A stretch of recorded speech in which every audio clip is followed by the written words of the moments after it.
რატომ მარტივია რომ ყველა კანადელი საშუალოდ გამოემუშავებს $5,000 თვეში? არ არის მართალი, მაგ ხელფასები აქ არ არის.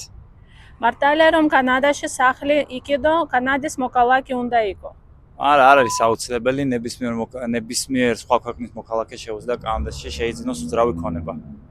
მარტივია რომ კანადაში ყველგან ერთნაირად დიდი გადასახადებია. გადასახადები კანადაში დიდია, მაგრამ ყველგან ერთნაირი არ არის. პროვინციებზეა დამოკიდებული, ზოგან უფრო დიდია, ზოგან უფრო მაღალია, ზოგან უფრო დაბალია. რატომ მარტივია თუ ბავშვი კანადაში დაიბადა, ის ავტომატურად ხდება კანადის მოქალაქე?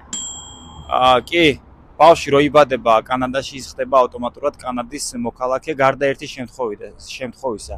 თუ ის დიპლომატების ოჯახში არის დაბადებული, მაგ შემთხვევაში ავტომატურად არ ენიჭება კანადის მოქალაქეობა. რატომ მარტივია რომ ყველა იმიგრანტს გვთავაზობენ უფასო ინგლისურის და ფრანგულის კურსებს? კი, ინგლისურის კურსებს სთავაზობენ ყველა ახალჩამოსულს კანადაში, განსაკუთრებით ალბერტის პროვინციაში. ფრანგულს რაც შეეხება, პირიქით კვებეკის მთავრობა პირიქით ფულს გვიხდის იმაში, რომ ფრანგული შეისწავლო.